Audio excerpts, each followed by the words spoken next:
after dark this time. And listen, I've got quarterback guru George Whitfield. Whitfield, how you doing?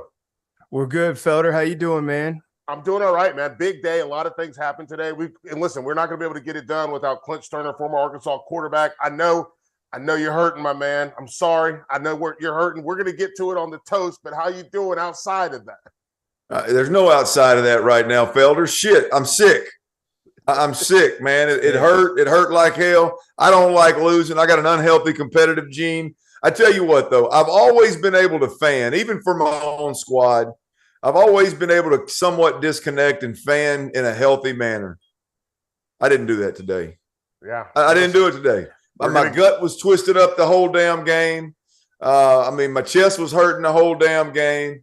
And then we kick one off the damn uprights to lose the football game. Yeah, I'm not doing good, Felder, but I'm glad to be with you boys, man. I'm excited to have you here, man. And then we got Christian Hackenberg, former Penn State quarterback, UMass. Excuse me, not UMass. Now I'm thinking of Brenneman. Good grief. Yeah, you get that crossed up every once in a while. Former Penn State quarterback. Hack, how are you doing, man? I know you had a busy day today, but you got a chance to take in some of these games. We're going to get to everything.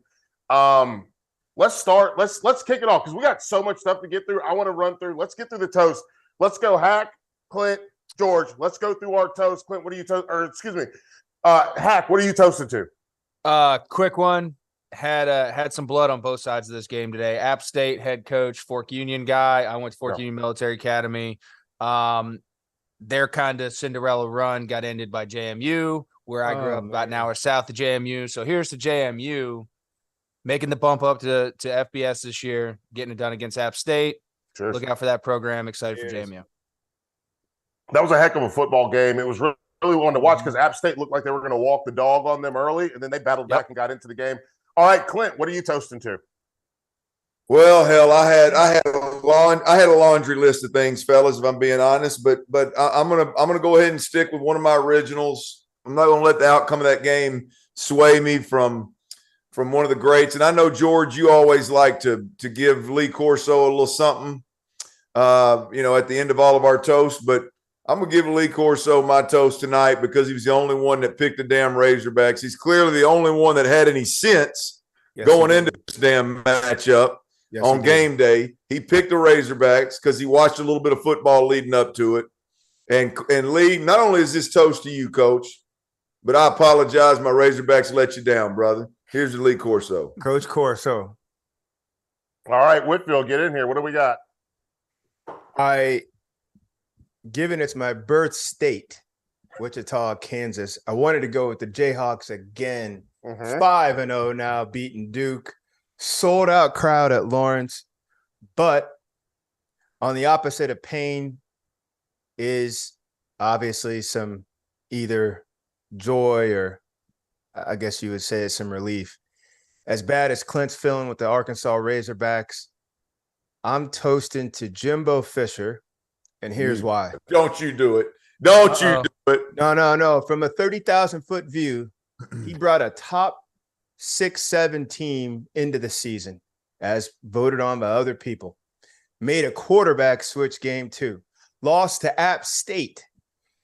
Then they have to go through Murderers Row. In comes a ranked Hurricanes team, finds a way to beat them. And now came in probably one of the hottest teams in America, the Razorbacks, found a way to beat them. Then they have a ranked Mississippi State team coming up next week, and on and on. They play the most ranked teams in America. And if you let one loss get you, everything else is going to get you too. They didn't. They tightened it up. That's ball coaching. Coach Fisher. Yes, Clint, on the other side of your day. Ball coaching to you, Coach. I owe you one, George, you son of a... You do indeed. I didn't hear any mention about the upright there in that, though. Yeah. No. Look, you can't do it. You got to do your part. So here's my toast. It's pretty simple. My toast is very simple. I'm toasting JMU for my buddy Stephen Hartzell. He and I work together at Learfield, and I'm toasting JMU. You come into the Sun Belt, you make waves, you go get the job done. So I'm following up on you, Hack. I'm following up on you. Like you come in and you get the job done. You don't miss a beat, which is something that Appalachian State did when they came into the Sun Belt. So I'm going to toast to them. So cheers, boys. Now let's get to this rundown. Here we go. Double up on the Dukes. There we Felder go. shooting over there, ain't he? He's shooting, ain't he? Listen, Yeah. that's the only way. So here's what we got. We're gonna start with let's kick it off with Ohio State, right? So I want to go. Let's go, Clint. Let's go, Hack. Let's go, George. Ohio State. The performance that they gave us against Wisconsin. This is what we expected all season after that slow start against Notre Dame. Clint, Yeah. Oh, go ahead, Hack. or George. Yeah, I mean, I could jump right off it. I think come on. Wisconsin's had a ton of credit to me, and it kind of proved it today. The beast in the West is going to be Minnesota. Yep. I think Wisconsin's kind of been holding that crown without a lot of contention. Sure. And I think just the inefficiency and inconsistency at quarterback play for them has really been the biggest issue, even going back into last year. It's continued into this year. When you're facing Ohio State, you have to play perfect. I said this to Josh Perry. We were talking on our show this week.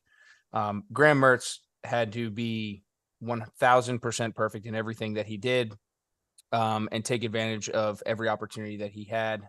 And Ohio State did not even let that happen.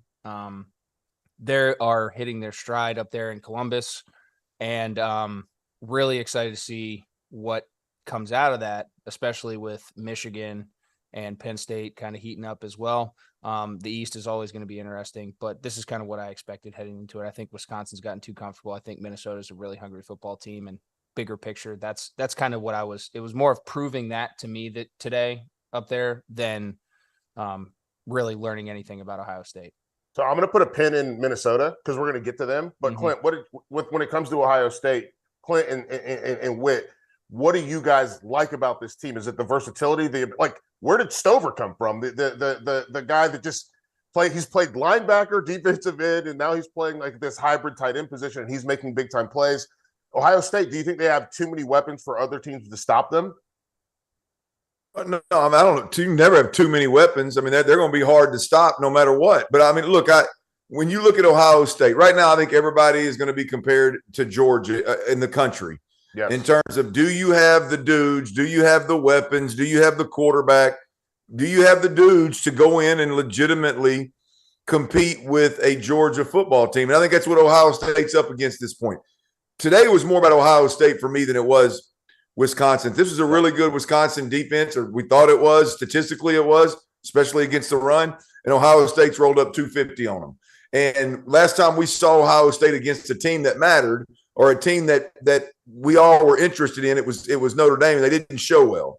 And so for them to go out there and put on an absolute show from Jump Street against Wisconsin, what we all think is a pretty solid defense, you go, okay, Ohio State is for real. They're clearly one of the top 2 or 3 teams in the country.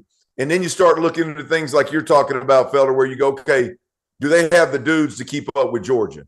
Do they have the dudes to go in there and legitimately compete with Georgia? And I think Ohio State took a step in the right direction today. I mean, they're missing one of their top guys, and other dudes just keep stepping up. So, yeah, it's a big day. It was a great day for Ohio State. If we're being honest, in terms of how they stack up against Georgia. All right, Whit, you're watching this and you're seeing the quarterback play and you're watching the way that they're able to manipulate things. What do you like? What thing stands out to most to you about this team? The Buckeyes, they can afford any major loss. Just, I hate to say it, and I think I've said it multiple times. Their third string quarterback would be celebrated at Notre Dame right now. That's just how, should CJ Stroud roll an ankle and he's out 2 games, they don't panic. If Henderson should have a stinger in his shoulder, there's 2, 3, 4, 5 more running backs right behind him ready to go. Like they are so well-rounded. They ran for 250 tonight. They threw for 280. You saw some competitiveness. The game was out of bounds. I mean, it was gone. It was 45-7. Wisconsin gets a touchdown. Ohio State runs right back, gets another touchdown. But they're working on things. You could see screen packages going in. They tried to run their 4-minute offense early. They ran a 2-minute offense in another situation that they didn't really have to, because while we're beating you, we got monsters down the road we're getting ready for. So a lot of that's coaching. It's big picture thinking. And it's also telling the kids, There are no days off. They didn't have their fastball against Notre Dame. They had some injuries. Then they battled a couple other games, and now they're starting to kind of catch their stride. Big blowout win, and it's still going. All right, so I want you guys give me one sentence on this thing, because the biggest thing that I noticed in this football game, and George, you mentioned the 4-minute offense, the 2-minute package, and the screen packages, but the biggest thing that I noticed is early in the game attacking the middle. Yep. And then using Wisconsin's adjustment against them to create more space to the outside. Yep. So let's start with you, George. Then we'll go to Clint. Then we go to Hack. What does that do for you, like as a quarterback's coach, and then as guys that have played the quarterback position? Give me one quick sentence on that, because then we got to talk a little Minnesota. It does everything, because only 3 or 4 schools in the country have a guy who can thread and seed the ball like that over the middle, down the middle. It opens up your whole book. You can't get pinned in. There you go. Clint, what does it do? You come into the game, you know that you're going to attack the middle. You've been in practice all week. You come into the game knowing that, and it works. And then you see everything you got to the edge. Well, it's a game of adjustments, man. I mean, if you got a team that's a middle open team, whether it's quarters or 2, you're going to attack the middle and for the most part, and you're going to try to run the football against a 2-high look with 2 on the roof. And the minute they swing to 1 on the roof, you're gonna attack outside. Hopefully, you got a good screen game. Hopefully, you got a good quick game. Hopefully, you got a good mid-range game where you're not just throwing low percentage balls down the field. But it's very simple. It doesn't matter what your game plan is. I mean, every offense in America has. We're going to attack the middle, and we're going to run the football. Okay, they adjust. We're going to attack outside with screens and quick game. And the big thing there, and I know I'm over one sentence, Mike, but the big thing there is very simple. If you're doing that, then you're dictating the game offensively. So you're in a pretty damn good spot. Hack, that's what I wanted to get to. What does it feel like when you're in that position where you get to dictate and tell everybody else what you're going to do? Ohio State's one of the very few programs in the country that have the privilege to do that because of the things that George mentioned. Their 3rd string quarterback, their 5th string running back, their 7th string wide receiver is going to be somebody that can make plays across the field. So at the end of the day, to me, that's the beauty in Ohio State. And it ultimately comes down to how you want to approach that game and how you want to attack it. And then how you want to marry all of your offensive concepts to where you want to take advantage of your mismatches, whether it be personnel mismatches or just overall scheme mismatches, depending on coverage and things of that nature. So when you have the horses and the Jimmies and the Joes, makes it a lot easier to say, this is how we're going to start, or this is how we're going to go. And just kind of like Floyd Mayweather it, jab, jab, jab, hook the whole way. When you got guys like that, as a coordinator, it's beautiful. I mean, you got the world's your oyster. So I think Ryan Day has that. He's done a great job of developing his roster, and those guys can go out and execute. So you can win without your fastball one day. You can, pretty much however you want to do it. It just comes down to how you game plan that week. So I'm excited. During this, we just saw Utah just make an amazing play to score a touchdown against Arizona State. So I'll try to keep what's going on. We're monitoring what's going on with Oklahoma. The thing I wanted to get to, I don't want to go long. We don't have to go long on this. I think that Clint's heard enough. Arkansas and A&M was the other primetime game that we had. So, Clint, I'll give you the floor. Give me, and you know what? I'm setting a timer. Give me a hard 90 seconds on what you thought about the game, whether it was execution, play calling, was it the opposition? Where do you think the issues were in that football game for the Hogs? Hold up, Felder. I'm going to give my time to Clint, too. So if that should add up a little bit more for him. Clint, you got mine. I yield. Yes, sir. I think that's why this one's so painful, guys, is because I feel like Arkansas is convincingly the better football team as a whole right now than A&M is. And so when it comes down to the wire, this thing was about execution. And for me, there was moments in that game where the play calling actually swung momentum in a major way negatively for Arkansas. I thought for some reason, Arkansas's up 14-zip. Things are rocking and rolling with very vanilla, in between the tackles, quarterback +1 run game. I mean, they're banging these guys and dominating and with a nice solid lead. And they come in and all of a sudden Kendall Briles tries to give Malik Hornsby, the backup quarterback, who's an unbelievably athletic kid who's playing a little receiver. They go 3 straight snaps where they're trying to get him the ball in some kind of creative way. I thought that really stalled that drive. Yeah. Everybody's going to talk about KJ Jefferson's fumble, and that was big, no question about it. Sure. That was absolutely huge. But really where this game swung big time was when the Malik Hornsby package was unveiled all of a sudden, 3 straight plays, the drive stalled, and A&M they caught their breath and they hit stride. The KJ Jefferson fumble, that's something you got to be able to overcome. I mean, that's unfortunate. I'll never fault the kid for giving that kind of effort. Hopefully he wouldn't do that again, but that's something you got to be able to overcome if you're Arkansas. But here's the deal. Now on to Georgia's time. Here's the deal. In you're talking about Big Ten football or SEC football in particular, but really across the board. When you're playing a top half of the conference team, when you're playing one of those opponents, everybody's pretty talented. They may not be coached as well. They may not be as sound. They may not, but everybody's pretty solid. And when you get 2 defenders in one gap with a guy like A-Chain carrying the rock, he can hit his elbow post. Yeah. You know, when you a quarterback jumps over and extends the football like that with hands and heads everywhere, it's going to bite you sometimes. When you got 2 receivers dropping balls in a drive that you got to have it, that stuff is going to bite you in the tail. And I'm going to give credit to Max Johnson. Max Johnson is exactly who I said he was from jump. If he were the starting quarterback from training camp on for the Texas A&M Aggies, they would be undefeated right now. And it's about not throwing interceptions, and it's about making plays on third down in big moments. He did that 2 or 3 times tonight. And it's just an absolute game changer for the Aggies because they're a talented bunch. They are. And I love that. I want to stick in the SEC. So let's listen. I want you to get in here first. Florida and Tennessee, because I know you're one of the biggest Anthony Richardson fans. Indeed, both of them. Was this the game where he showed that he could throw the ball? Because for me, watching this football game, it looked like they let him do more than they had let him do before. And Tennessee was only prepared for what they had let him do before. That's fair. You're right. Tennessee was ready and prepared for the earlier model. Yes. And here Florida is revamping by the day. First of all, no matter how talented your quarterback is, and you got 2 really talented ones on here with us, Felder. Sure. If he can operate between the guards, boy, life gets easy.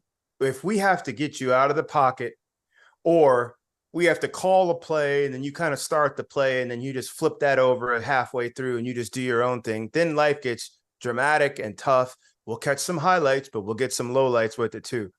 Florida is getting this guy to really play between the guards. He threw a ball today.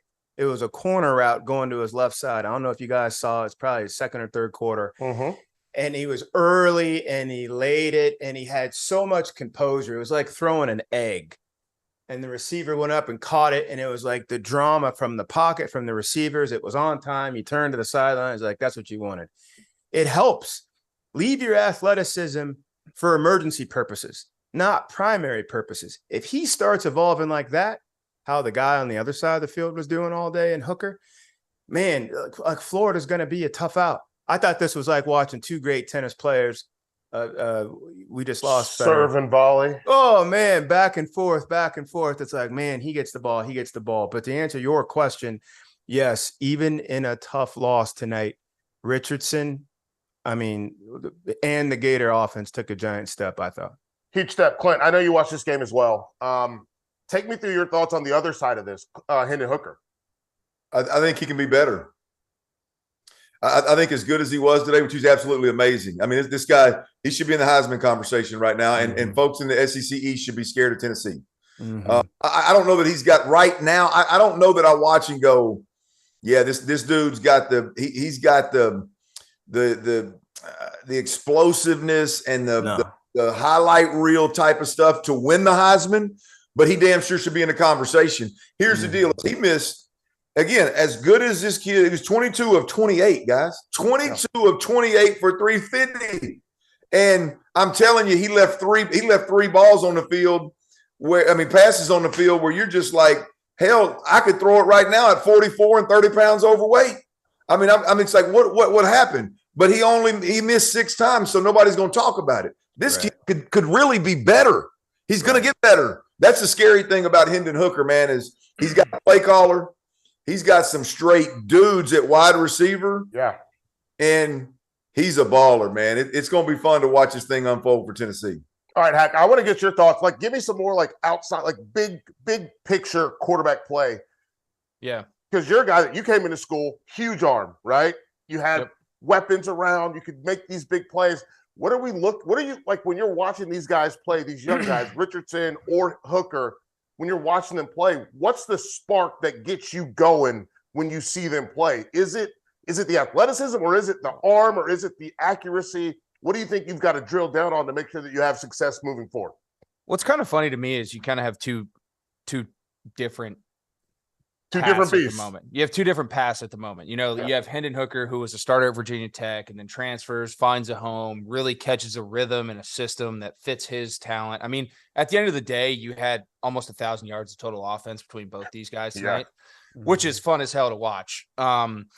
I think Anthony Richardson, what people need to understand, and I know why George is on the train so hard, is when you just sit there and you watch the kid, you cut all the noise out, cut all the antics, expectations, media pressure, all that, and you just watch the kid throw the football. He's got a ton of talent, like insane amount of talent. So it's up to that development, and I think us as fans need to start appreciating that development. And I think tonight was a great step in the right direction, but with the understanding that it's not just like, okay, we do this, now it's here. No, like there's still going to be this, right? And you need to be able to battle through the ebbs and flows and the growth of that. So really encouraging, I think, from the Anthony Richardson side, to George's point about being able to grow and understand when to use the freakish, insane tool sets that he's been given by God, and when to just play the quarterback position the right way, facilitate on time, and just let it look easy. And then for Hendon Hooker, I think great, incredible story of starting somewhere, not a great situation, ultimately finding a great home, and then just hitting your rhythm. And to Clint's point, I've watched a couple of Tennessee games, and yes, I think he leaves a ton of plays out there. As efficient as he is, he still leaves plays out there. So there's still room for growth with that kid. And another point Clint made, really excited for Tennessee. I think that team's very, very talented. Offensively, they present a lot of issues. We'll see. I think they can play some spoiler at some point in time this season in the SEC. I'm gonna get right to that, because that's the next question I have. And listen, I just need one word for all three of you. One word. You just give me one team. Who's the team? And we saw Georgia. They got into it a little bit with Kent State. They got into it with Kent State today. Let me double check my notes. It was a 10-point game with under 9 to play in the fourth. So we've got Florida, we've got Kentucky. Kentucky had a deal with it tonight with Northern Illinois. And we got Tennessee. We got Florida, Tennessee, Kentucky. Maybe if you want to throw South Carolina in there, that's fine. By the way, I will just say this. That Auburn-Missouri game, I hated it, all of it. It was awful to watch. But, Hack, which one of these teams, and I'm just going to assume Tennessee, Florida, and Kentucky, which one of those teams is the biggest threat to Georgia? To me right now, well, I mean, I think all three of them. One word, baby. Let's go. One word. Tennessee right now. Tennessee. Clint? Tennessee. Okay, now we sound like Arrested Development. George? Tennessee. Okay, there we go. Cheers, boy. Indeed. Kentucky's a close second. I like Kentucky. I think that scoring the football is going to be an issue for them. And I think that's going to be the part that I find the most fascinating, is how they find ways to score the football. So we hit that. We hit the SEC. Let me tie Clint and Hack's points together real quick. For Clint with Hooker, he's flying that plane as they designed it with Heupel. Yes. Play fast, get your work done pre-snap. Attack. That whole dictating terms. You don't see him in the pocket hold from 1 to 2 to 3. They set it. That's why they set their receivers so wide all the way to the boundary.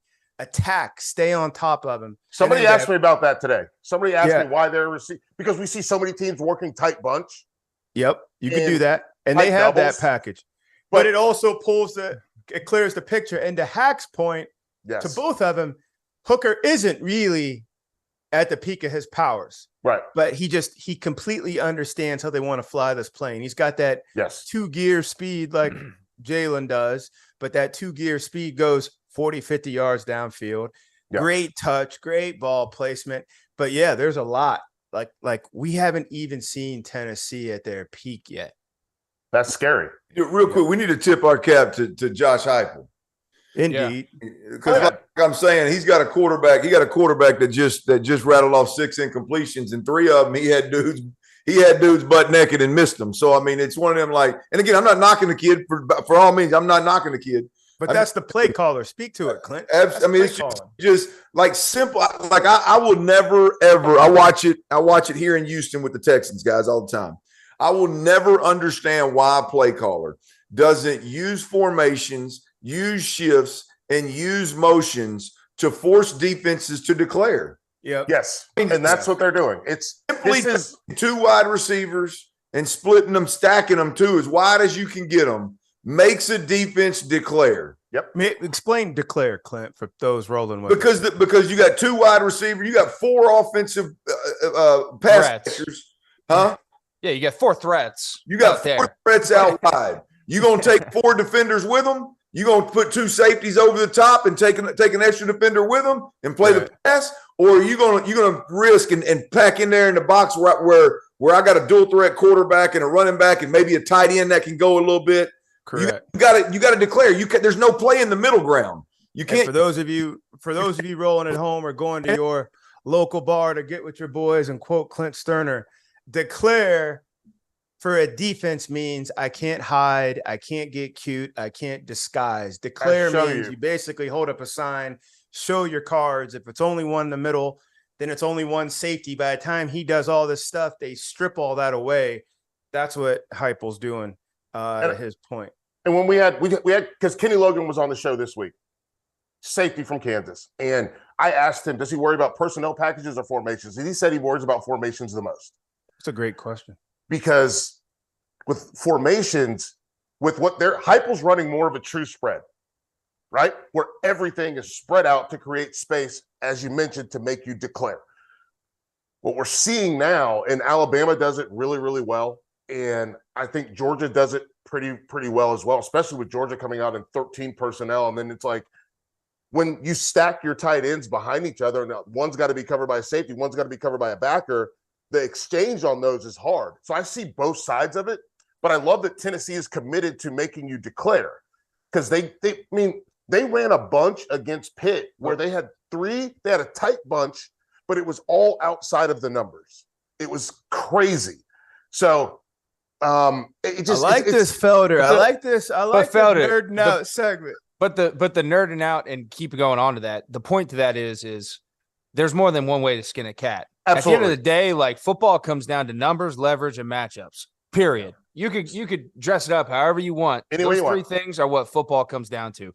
Offensively, you can do that with tight ends, different alignments. Do I got killers up front that can create space on a consistent basis? Backs. And Heupel is mastering what his roster has. Bingo. On a consistent basis. He's putting those guys in positions to be successful. And that's beautiful. Anybody who does that, and it's going to vary based upon who you got standing in your locker room. You hit the nail on the head. So do we have any concerns about Georgia after the Kent State kind of struggle? No. No. Here's what I would say.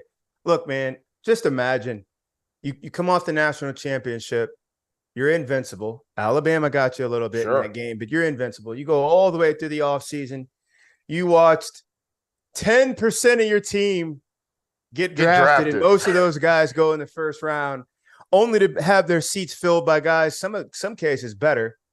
Then the weight of the world's on you. Everybody's looking at you. They got you penciled in the playoffs already. All the rest of this stuff is just mere formalities.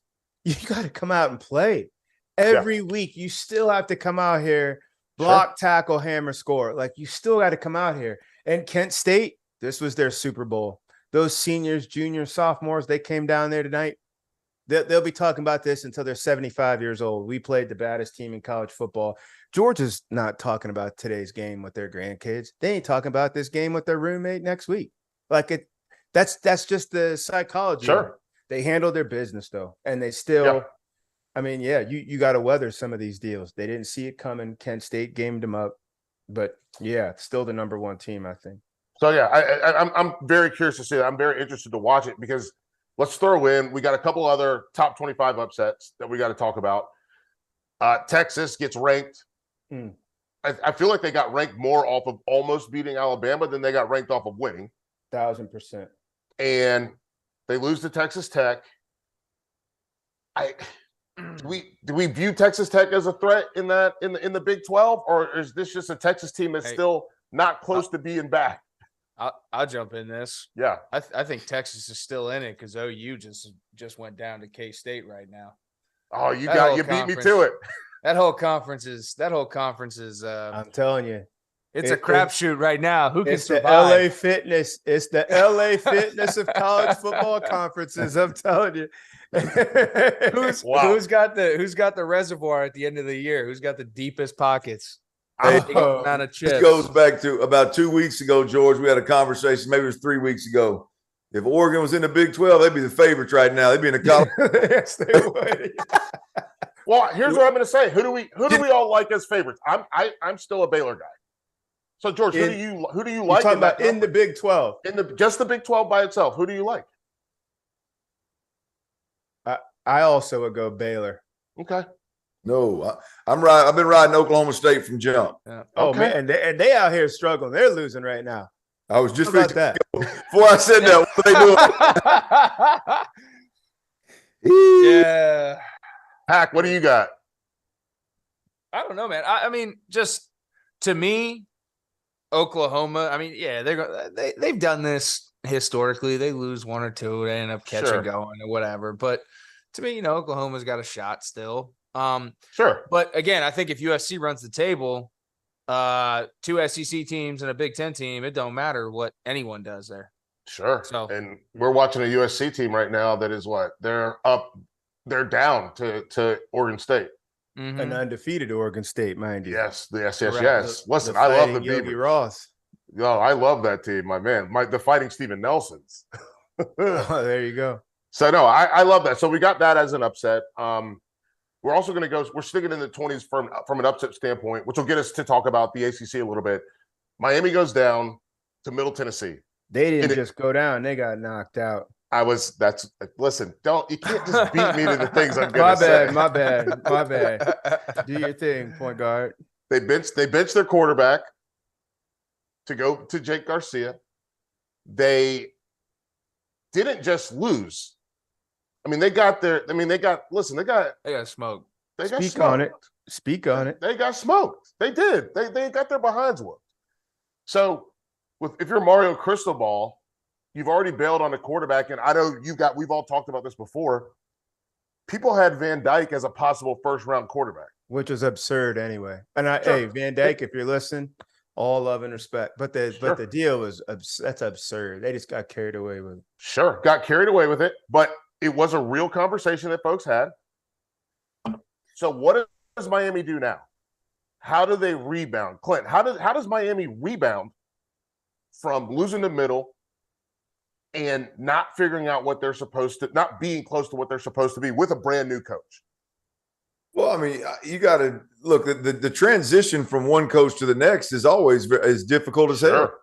The thing for Cristobal is I'll argue, and some coaches overcome it, but I think year 3 is the most difficult year or it was before all this transfer. Let me clean that up. Before you could go out there and sign a damn recruiting class that's already got experience and 2 years worth of eligibility behind them.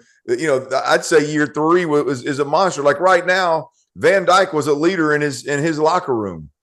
You got a senior class that was probably, I don't know what year is Van Dyke, junior, senior. I mean, you got a bunch of them dudes that Cristobal didn't recruit that he's fixing. He's already benched the most important one. He's probably going to bench several of them. There's going to be guys that don't want to buy in, that want to be out in the streets and don't want to listen. He's going to bench a couple of them. And next thing, you got a bunch of 18, 19-year-olds running your program, and you're in trouble. So he's got to handle this with kid gloves and make the right decisions just to survive the next couple of years. Yeah. Sorry, I just got excited. Oregon State they forced the fumble on the goal line. They didn't even force it, I don't think. I think they just fumbled it. And USC almost gave them the football at the 1 yard line going in. We're like, this is I'm still watching while I'm trying to direct traffic, guys. Oh, I got excited. I like it. Hack, let me get to you. As a quarterback, where does that confidence level come in? Whether you get inserted as a young guy or you're someone that it feels like your team loses confidence in you. Like, how does that fit in?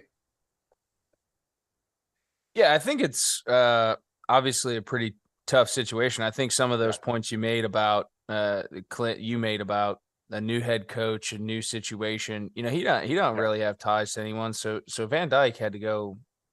Whether he thought he proved himself last year or not doesn't really matter. I mean, you got a guy, and I think he needed to look at that situation as well. It's not just a guy. You got a guy who played here during the glory days of the program, understands the direction he wants to take it.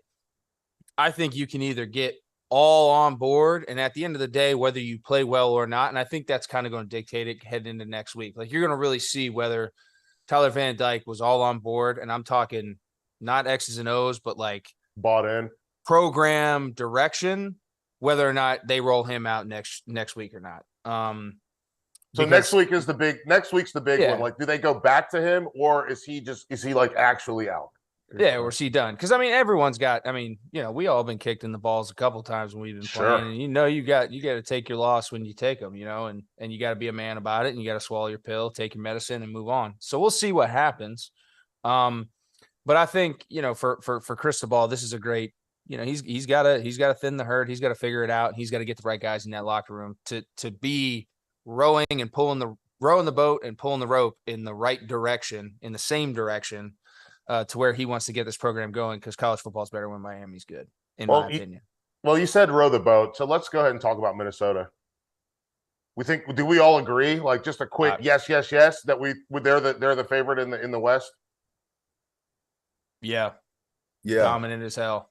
They're dominant as hell on the line of scrimmage, and they got a kid pulling the trigger who's a vet. How much does he look like? How much does Tanner Morgan look exactly like PJ Fleck?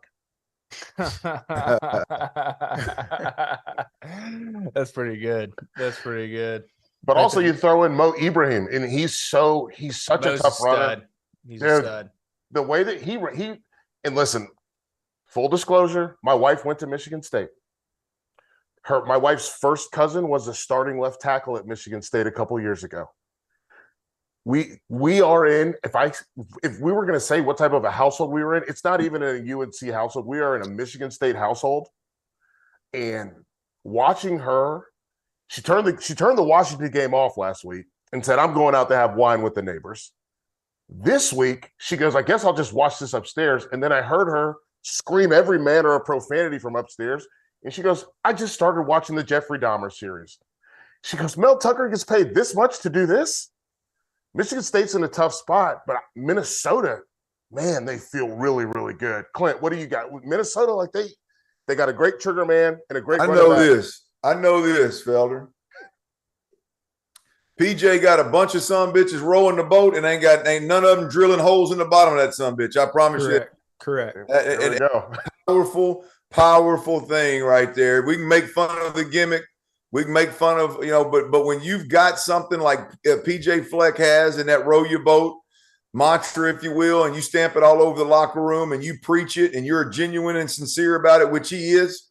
We had him at the Bear Bryant Awards not too long ago, and I sat down with him for 15 minutes, and you can minimize it if you want to, but it is real. I mean, he believes in it, he preaches it, he lives it, and it seems like he's got a locker room that's bought into it. And boy, if you can just get to a point where you don't have one guy in your locker room drilling a hole in the bottom of your boat while the other guys are out there rowing their ass off, you don't have anybody with a drill in their hand, you got a powerful unit. And so I hadn't watched a whole hell of a lot of them, but I know when that's the case, it's strong and it's real, and you can take it to the bank. George, what do you got? I've been around PJ Fleck about a half a dozen times, and just like Clint said, it's real. Whether it's game day, we've been around him, or campus, you're almost kind of exhausted in a good way because of his energy. if you're a young man in that building, you're not going to outwork him. You'll never walk into a meeting room before he was already there. You'll never be out of the building when he's not still there. And all that energy is infectious. It honestly, and it sounds hokey, but he starts with people. And then I didn't know how it would be to bring that row the boat deal from Western over to Minnesota, but really it's a mantra. So that's going to go with him long into when he's coaching into the NFL. But just think about the energy and his ability to hotwire young men. So Ohio State, we saw a deal today. They have 66 players that were 4- or 5-star high school recruits. 66. Right. In comparison, they're playing a team in Wisconsin that had 20. I don't even know if Minnesota has 20. So what do we win with? Being sharp, being locked in, heavy culture, heavy culture, heavy culture. And it's the same as what Baylor's winning with. It's what Kansas just popped open this year. If you start looking around and you're like, how come this thing over here is smoking and there's not much around it? Go inside and find out. They're sparking that thing from the inside, and it usually starts from up top. So here's what I'm going to say, because you mentioned having the caliber of quote unquote talent that you have in changing a culture. Brent Venables, I think he is trying to change the culture at Oklahoma, but we just live on air, we watch them lose. So what do they you've gone through a coaching change before. What does the coaching staff have to do? Like with Oklahoma absorbing this loss, what do they have to do to make sure that they got everybody on board? It's to me, it's such a unique thing. And as the coach coming in, you have to be able to read the room. Right. And it's not just the room in terms of the players. There's a lot of shit that goes into college football, man. Yes. Just being completely plain about it. There's a lot of shit that goes into it. So you really need to be able to read the room and understand who you need to have on your side, how you need to get this thing going. And my situation was really unique. So I try and leave that out as an outlier in any conversation that I have, just because of everything that was going on at Penn State at that time. But, sure. But yeah, man, I think, for PJ, he's done a great job of, to your point, coming in there, establishing a culture, getting it ground up, going. And it's a blueprint for anybody else that's stepping into that situation. Someone down there, Lincoln, Nebraska, whoever that is going to have to do something very similar here pretty soon. So it to me, it truly does start with, you can't have people pulling the rope in a different direction. You need everyone on board, 1,000% bought into what you want to do. And ultimately you live and die by that identity. And oftentimes when you're all in on something, you go figure out a way to make it work. And that's to me, when you see that across the country, people who just go all in on something, they figure it out. Yep. It may be cyclical. It may not be, you got a Kirk Ferentz at Iowa. It's cyclical. Fitz up in Northwestern. It's cyclical, but they figure it out. Your boy, Sam Pittman, man. I mean, dude's getting guys up front, man. Like they're a mean ass football team. I wouldn't want to play Arkansas week in, week out. I wouldn't. It's brutal. It's a testament to those guys doing it top to bottom. And I love that. If you got the balls to do that, hell, go die on that mountain. Yeah. Hey, so here's what it's about, guys, right? It's about authenticity when we're talking about head coaches. Like if it's authentic and it's real and you believe in it, you can talk about rowing a boat, right? Mm-hmm. Well, I think Venables is authentic at Oklahoma. I'm not saying anybody is or they aren't. I'm just simply saying that if you go into a program and you want complete buy-in from guys that have known you for 2 months, right? If you're authentic, you got a lot better chance of getting the buy-in from those guys than a bunch of than if you're fake and if you're a fraud and if it's all just for show and it's all smoke and mirrors. And you got a lot of that in college football. We just had it at Arkansas with Chad Morris. Yeah. I mean, Chad Morris went in there. I think Chad's a good coach, but he went in there with all these smoke and mirrors and ended up dividing the locker room and losing the whole locker room. And because it wasn't authentic, it wasn't who he was. So you can be the old blue collar beer drinking, Sam Pittman at Arkansas. And if it's real, if it's authentic, it plays in homes, in households with moms and dads from the East Coast to the West Coast down to the Gulf Coast. It don't matter where you're at. It plays. It doesn't matter if you're rowing boats or you're drinking cold beer. If it's authentic, it plays. If it's honestly, not, they see right through it. And Felder, The closest thing to this in society is religion, converting non-believers. And if you walk into a football building, they may not be non-believers, but you got to get them on your religion. While you're here, we're going to be going like this. And the atmosphere in Minnesota is a lot probably different from the atmosphere in Arkansas, and they're both winning. And you got atmospheres all over the place, but you got to get in as a new ball coach and convert them. And you got to be, like Clint said, if you're a Catholic, you better have a cross this big, and you better know all the scripture. If you're you know what I'm saying, a Baptist, and you're up there thumping and sweating and going, whatever it is, you got to be the most you, and then get these rascals to go with it. And then winning does help. Winning will start to like shore that thing up. And the thing with Venerables is like, what do you get? Like Oklahoma's had a lot going in the right direction. So like, how much do you really have to change? Yeah, you're going to bring in some facility. Like, so he's got to evaluate that situation. That's why he's got big shoes to fill too, Hack. No, 100%, right? Yeah. 100%. But at the same token, like we got dudes, we got talent. You know, there's not like you're not lacking anything at Oklahoma. It's just like, can we get these guys to believe in what I'm trying to do from a philosophy standpoint, which to your point, we win games. That's easy. So, yeah. And that's the part I was kind of getting at is, he coaches hard, right? He's a guy that Venables is going to put you on the bench. Like if you don't do what he asks you to do, he's going to put you on the bench. And I wonder how the Oklahoma players are receiving kind of that message. That's the part that I kind of have the question about. The other question, speaking of guys that coach hard, Dan Lanning at Oregon. This is a guy that was down 12 points with 4 minutes to play. Clint, I'm going to go to you first. What does a win like this do for a team in year one to make you feel like, especially a team that got destroyed by Georgia, but then they get this come from behind win against Washington State on the road? What does this do for them to help them kind of add to the culture, believe in what the coach is doing, believe in the message, believe in what you're able to do as a football team? Well, look, I think it's twofold, man. I mean, at Oregon, after getting thumped by Georgia, I think the difference, the gap between Georgia and Oregon was blatantly obvious to anybody with a heartbeat, right? So that loss really, and I'm being completely honest, if anybody in the Oregon organization program was like just beside themselves and disappointed in Dan Lanning because of that loss, their ass should be fired, right? And so moving forward, it's like, okay, what good can we pull from all of these games to help this locker room understand that what we're doing on a daily basis, what we're asking them to do differently today that the former regime wasn't asking them to do, we need them to buy in and do it 100%.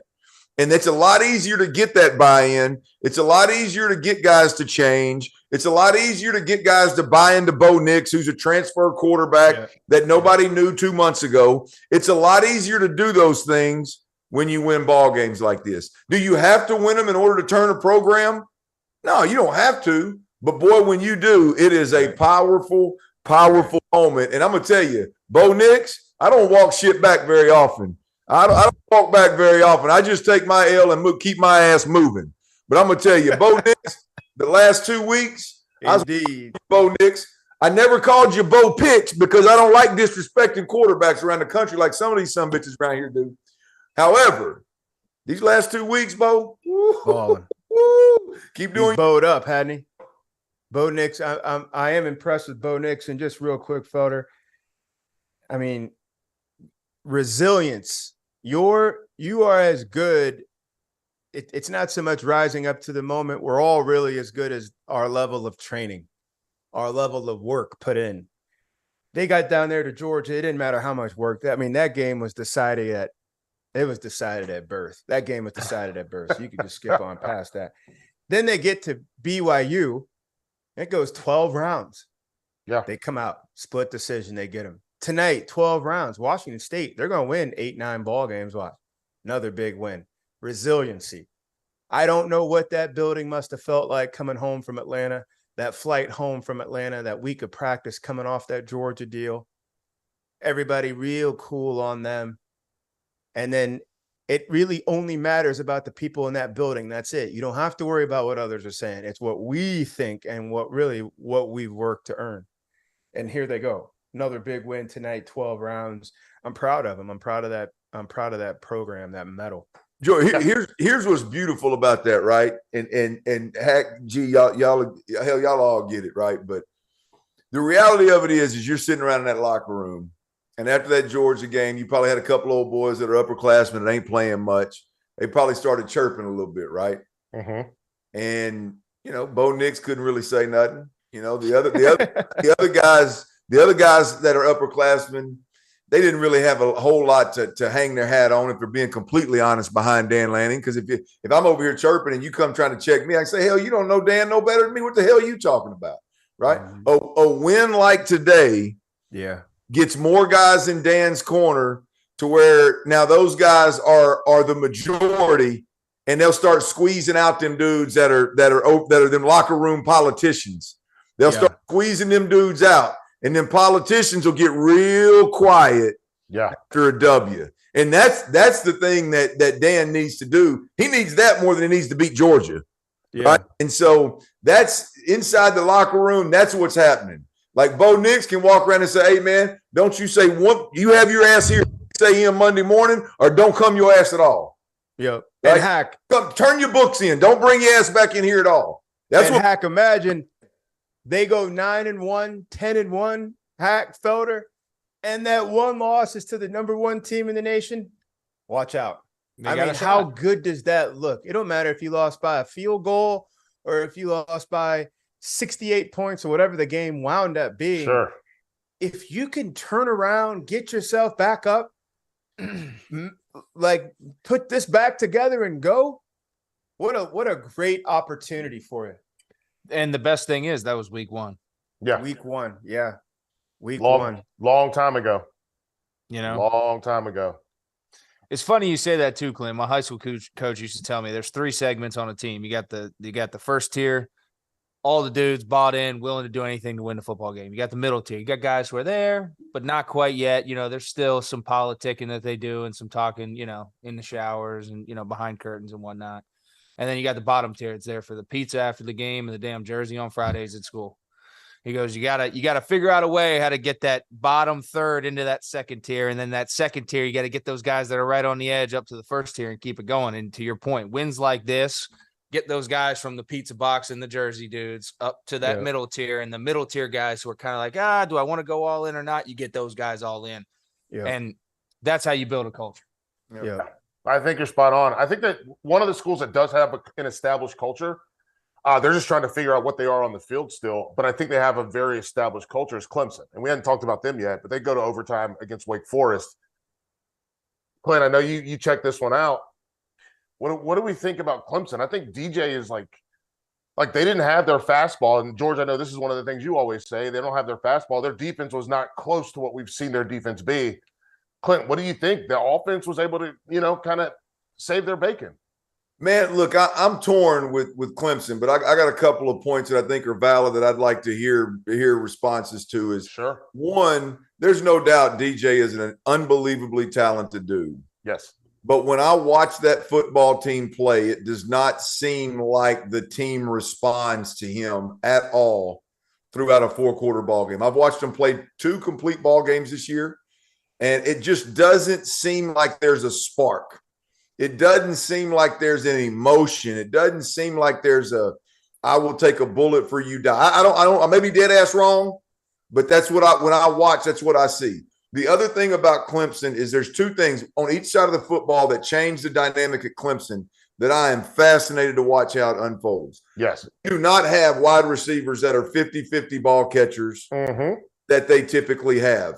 And they waste a lot of downs throwing 50-50 balls that never have a damn chance. So without those dudes, what do they do offensively? Defensively, we thought their defensive line was really good, and they may really be NFL caliber good. They may be great individuals. They have a lot of pieces that are really good. They are not communicating as a unit. But here's the deal, fella. I don't believe, it's very simple. I do not believe that Clemson's down 4 can stop the run and create chaos around the passer the way they typically have in the past, to where they can just play whatever kind of coverage they want to play behind them. You saw today, they had to add defenders to the front. And what happened? Young corners, backup corners that are in for injured guys, they got absolutely torched. That's problems that 90% of college football has. But Yes. Clemson doesn't typically have those problems. They usually catch 50-50 balls, and they usually cause trouble and stop the run with their front four. They don't And let me tell to have that. Hang on. Well, the thing for me is this: it's communication. Anytime, this is the thing I watch for. And listen, if you guys are listening, if someone's listening to the show, and by the way, you can find us on the SiriusXM app, brought to you by BetRivers. I completely forgot to do that at the top of the show. That's my fault. But here's the thing: boom, boom, boom. Communication. Anytime I see a corner get up and look at the safety, like, "Hey, man," and then the safety is like, "I'm not supposed to be there. You're supposed to just do this." That's the communication. Go ahead, Whip. Get in here. We got real 3 quick minutes left. Real quick on DJ. I see we're calling him DJU on some of the networks or whatever. DJ Uiagalelei. lost his coordinator, Yes. Tony Elliott, who Mhm. had a rhythm going all the way back to Sean Watson and Trevor and DJ for the early part of his career. That's a tough deal. Okay. I got a new play caller, and that play caller, it's his first time him ever being a play caller. Second, and I think this is much more important, he had a lot of beta moments last year. They suffered that big loss at Pitt last year. Hack, you and I went back and forth about it last year. Had the shuffle pass and went back for a pick six. Post-game interview, he was told that Dabo Swinney said, "Hey, your job might be open." What does he do? He doesn't say, "No, this is my job. This is my team." He says, "Hey, man, if Clint Stoerner winds up being the starting quarterback, I'm riding for it." Like, it was so many beta moments. It was like, if you want to take my sword and shield, I guess you can have it. It's somebody else's. They deserve it. Like, that stuff matters. Like, people get fired up at watching Baker Mayfield a lot, but nobody questions whether he wants to be the starter. Nobody questions if this is the Tiger walking around the locker room. That stuff matters now. So now you're seeing a guy out there with a team. You talk about how the team reacts about him. It's quasi, and the offense is quasi. They're just so talented, and they have one of the better ball coaches in the country leading it. But those things matter. Yeah, I think they matter too. What do you think? Like, when you watch this team, I'll hit on it quick. I think DJ started behind the 8 ball because of last year. I thought this year he's done a better job of commanding the room and putting himself in situations where he hasn't put the team in jeopardy. And I think he's given his teammates reasons to believe in him this year. But the problem is you had 11, 12, 13 games last year that you got to overcome, right? And a lot of those guys are still in the same locker room. So pat on DJ's back, heading in the right direction, in my opinion. But I still think he's got an uphill battle to climb. Defensively, though, and I don't want to take credit away from Wake Forest, because this long mesh, unique the claw fence scheme that they've been doing, man. I watched it for the first time, like super in depth today. Man, that's a bitch. It is. I mean, they're just reading secondary guys. If they're sitting in quarters and those weak side safeties come down and fill the outside run support, they're bombs away over the top. And you got a freshman. So it's a bitch. And to Wake Forest's front three, really, it's the center, it's the guard to guard combination. They hold those big dogs up front right at the line of scrimmage, and then it's like Le'Veon Bell and gap scheme. That running back with that long mesh is like, all right, what do I got here? Boom, boom, boom. All right, here, boom, take 4 yards. And it's just a pain, man. So for Clemson to stay patient and ultimately win this game, huge tip of the cap to Wake Forest. Hell of a way to have an identity, stick to it, and put a couple harpoons in this whale. And Sam Hartman, man, balled. So they shouldn't go anywhere in the rankings, Hack. They shouldn't, man. They're good, man. So to me, like, it's a tip of the cap to both teams. And I think Wake Forest is for real. And I gave them a whole hell of a lot of shit heading into the season because I thought Sam Hartman was going to be out, but that dude's for real and that team's for real. Yeah, listen, that's a great way to put a pin in this. I think that's a great way to end the show, Hack. For Christian Hackenberg, for Clint Stoerner, for George Whitfield, I'm Michael Felder. Make sure you check us out on the SiriusXM app, Field of 12 After Dark on the SiriusXM app. You can check out fieldof68.shop for merch. And, of course, brought to you by powered by BetRivers. Guys, this has been fun. Like, this is my first time doing a Saturday. I've had a good time. There you go. Good job, man. Good job, sir. To your health. Cheers. Salud. Chief. Thank you. I need it.